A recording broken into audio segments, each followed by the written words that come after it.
Good morning class. Shri Deepchand Chaudhary महाविद्यालय में आज बीए फर्स्ट ईयर साइकोलॉजी में हमारा नेक्स्ट टॉपिक है लर्निंग मेथड्स, अधिगम की विधियाँ।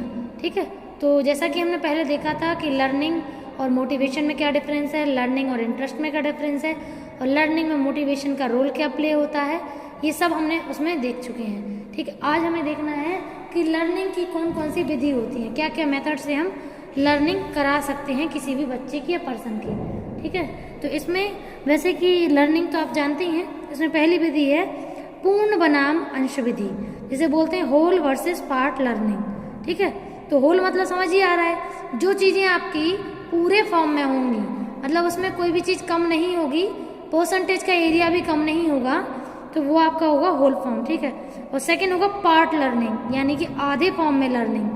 ठीक है, तो होल वर्सेस पार्ट लर्निंग, तो किसी अधिगम सामग्री की आवश्यकता अनुसार समग्र रूप में या उसे खंडित रूप में सीखा जाना, ये दोनों ही अलग होती हैं। जैसे कि अगर हम लोग एक साथ बहुत सारा किसी को सिखाएंगे तो वो हमारी होगी होल लर्निंग, लेकिन जब हम उन चीज़ों को तोड़ तोड़ के टुकड़ों में सिखाएंगे तो वो हमें होती है पार्ट लर्निंग। ठीक है, तो इसकी सहायता से हम लोग जो भी सीखते हैं उसको पढ़ने में और लिखने में आसानी होती है और उसे दोबारा याद करने में भी आसानी होती है। जैसे इसमें लॉरी स्टीफेंस ने आपका 1900 में एक चीज़ बोली थी कि निरर्थक पदों को याद करने में, मतलब जिन चीज़ों का जो अर्थ नहीं है, अगर मान लीजिए वो मीनिंगलेस हैं वो चीज़ें, उनको याद करने में आपका पूर्ण विधि अधिक उपयोगी है। ठीक है, बजाय आपका सार्थक शब्दों के।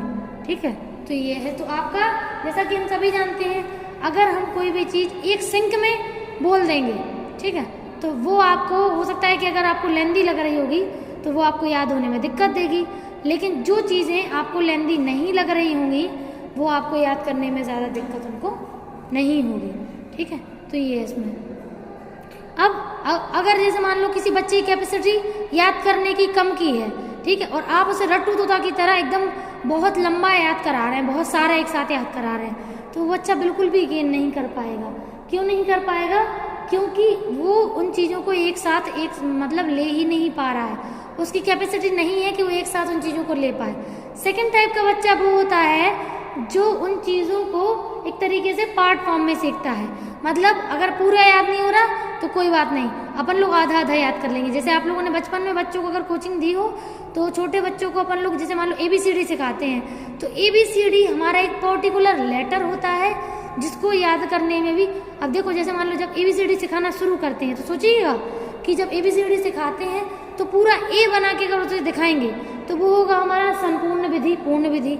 और अगर हम लोग उसे A का ऐसे बताएंगे कि अपन लोग एक लकीर ऐसे खींचते हैं, एक लकीर ऐसे खींचते हैं और फिर एक बीच में खींच देते हैं, तो ये 3 लकीरों के फॉर्म में क्या हो गया, पार्ट के फॉर्म में हो गया है वो।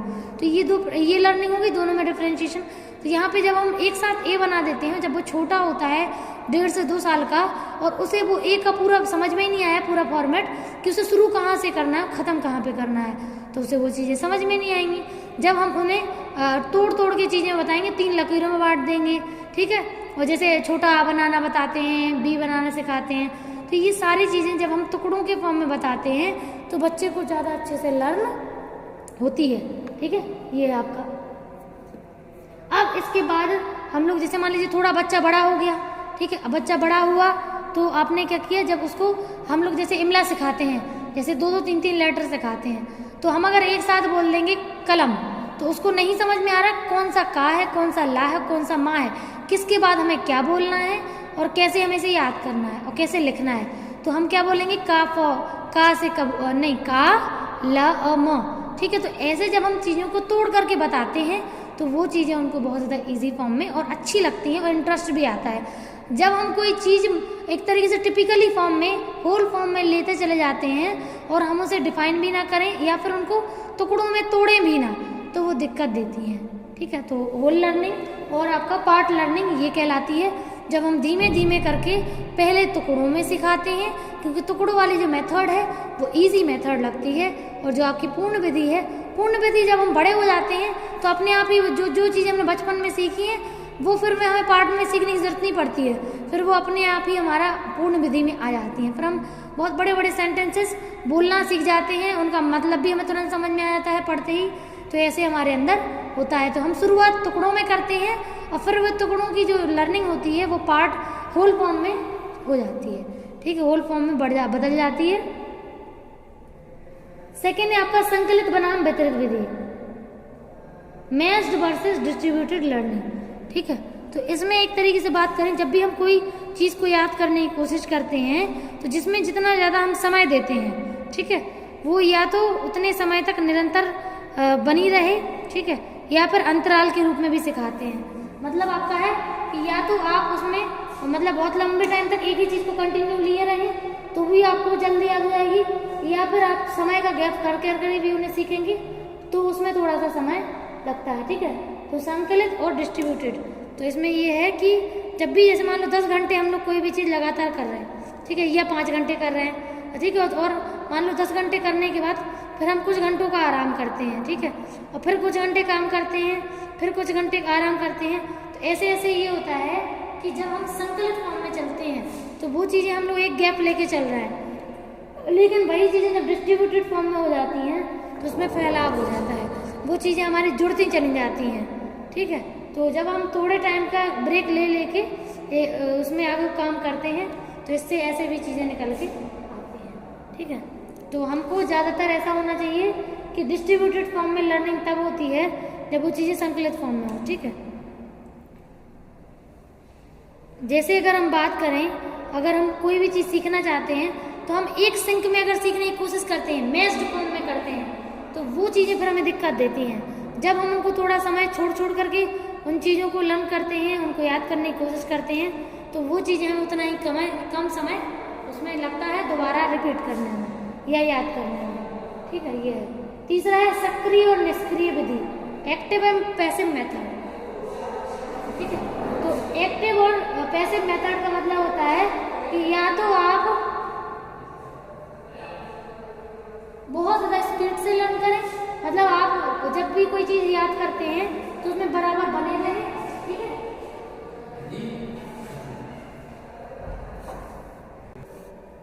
ठीक है, तो इसमें आपका जो है सेकंड मेथड, उसमें हम लोग बहुत सारी चीज़ों को एक साथ लेकर के चलते हैं।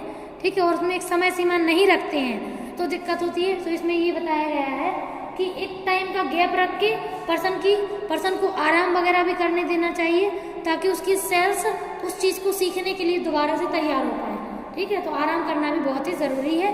तो इसमें डिस्ट्रीब्यूटेड चीज़ें तब होती हैं जब उनको आप बिल्कुल सेल्स को उसी फॉर्म में सिखाते हो जिस फॉर्म में वो ले सकती हैं चीज़ों को।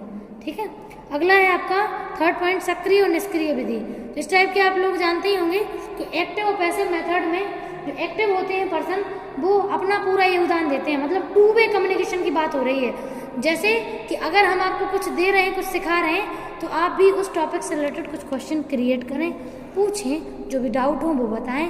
ठीक है, और अपना कुछ नया दें उसमें। ठीक है, तो ये होता है।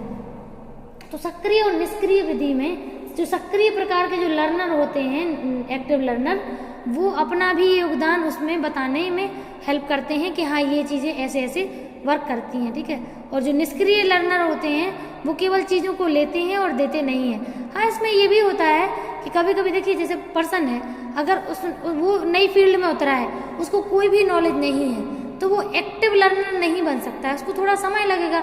हाँ, लेकिन ये है कि जो भी चीज़ें वो कंटिन्यू फॉर्म में लेके चल रहा है, उन चीज़ों को वो डिस्ट्रीब्यूट, मतलब एक तरीके से उन चीज़ों को वो अपनी फील्ड से जोड़ के और सर्च वर्च करके गूगल से और भी जहाँ से सर्च कर सकता है, उन सब चीज़ों को सर्च करके भी वो सीख सकता है। तो अगर उसको पैसिव से एक्टिव लर्नर बनना है तो वो धीमे धीमे अपना रोल प्ले उसमें कर सकता है। ठीक है, अगला है कंठस्थीकरण, यानी कि रट्टा मार पढ़ाई। ठीक है, तो जब हम किसी चीज़ को याद करने के लिए रट्टा मारते हैं, एकदम कंठस्थ करने की कोशिश करते हैं कि वो बिल्कुल सेल्स में एकदम धसी जाए, चाहे उसका मीनिंग समझ में ना आए। ठीक है, तो वैसे तो मीनिंग को समझ के ही लोग कंठस्थ करते हैं, याद करते हैं, रेजिटेशन करते हैं, दोहराते हैं, लेकिन बस दोहराने वाला जो लर्नर होता है उसमें कभी कभी ऐसा भी होता है कि लोग केवल उतने ही टाइम मुंह से दोहराते हैं पर बाद में भूल जाते हैं, तो ये प्रॉब्लम देखने को मिलती है। ठीक है, तो रेसिटेशन जो है उसमें आप लोग जो भी चीज़ें याद करते हैं उसको अपन लोग रट के याद नहीं करना है, चीज़ों को देख करके समझना है, और जो भी उसमें डाउट होते हैं तो उसको हम अपन लोग बताते भी हैं। ठीक है, तो रट्टा मार पढ़ाई सही नहीं होती है, क्योंकि उसमें हम केवल बोलने तक सीमित रखते हैं चीज़ों को अपने दिमाग में, और आगे खींच नहीं पाते हैं। ठीक है, तो अपनी लाइफ से जोड़ भी नहीं पाते हैं। जब हम जोड़ेंगे तो हमें रेजिस्ट्रेशन की जरूरत नहीं पड़ेगी। ठीक है, तो ये होता है। ओके, इसमें कोई दिक्कत हो तो बताइएगा। Thank you.